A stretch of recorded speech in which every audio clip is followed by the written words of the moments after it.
আসসালামু আলাইকুম, সবাই কেমন আছেন? আমি আজকে আপনাদের খুব সহজে মুরগির মাংস রান্না করে দেখাবো খুব কম সময়ের মধ্যে। হাফ কেজি মুরগির মাংস নিয়ে নিলাম, আর একটা বড় সাইজের পেঁয়াজ আর একটা বড় সাইজের রসুন ভালো করে বেটে আলাদা করে রাখলাম।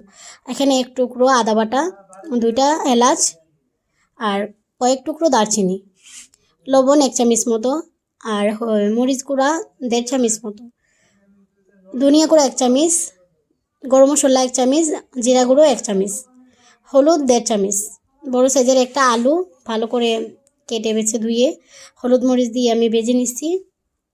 এখানে পেঁয়াজ, আমাদের দেশি পেঁয়াজ 8 থেকে 9টা আমি কুচিয়ে নিচ্ছি। হাফ কেজি মুরগির মাংস। আর এখানে আমি আগে থেকে 2টা পেঁয়াজ ভালো করে ভেজে নিয়েছিলাম, ভাজার তেলটাও কিছু নিয়েছি, সবগুলো একসাথে মিশিয়ে নেব। মিশানোর জন্য সব কিছু আমি একটা গামলাতে নিয়ে নিলাম। এখন ভালো করে হাত দিয়ে মিশিয়ে নেব।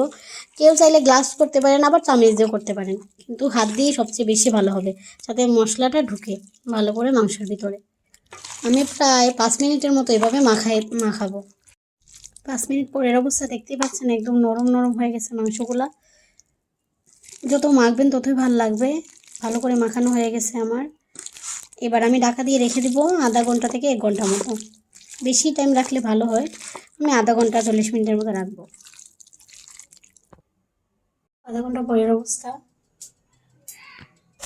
চুলায় বেশি করে তেল গরম করে নিলাম, একটা আস্ত পেঁয়াজ দিয়ে দিব।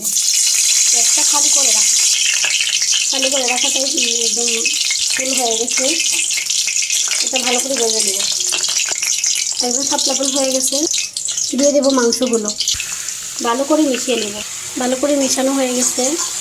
এখন যে গামলায় ছিল ওই গামলাটা ধুয়ে আমি পানিটা দিয়ে দিচ্ছি। এবার ঢাকা দিয়ে রেখে দেব, আর কম আগুন দিব, আর এইভাবে রাখবো প্রায় 10 মিনিটের মতো, যাতে এই পানিগুলো শুকায় যায়। এই যে এইভাবে শুকায় গেছে। এখন যতটুকু ঝোল প্রয়োজন যার ততটুকু দিয়ে দেব। কেউ যদি চান এভাবে খাইতে, তাইলে এও খেতে পারবেন, অনেক ভালো লাগবে। আমি পরিমাণ মতো ঝোল দিয়ে দেবো। ঝোলটা দিয়ে দিলাম, এখন বলক আসলে নামাই নেব। আলহামদুলিল্লাহ, তরকারিটা হয়ে গেছে। দেখতেই পাচ্ছেন কতটা সুন্দর আর কালারফুল হয়েছে। এত বেশি ঝামেলা করা লাগে না, নর্মাল করে থাকে সব উপকরণ দিয়েই হয় রান্নাটা।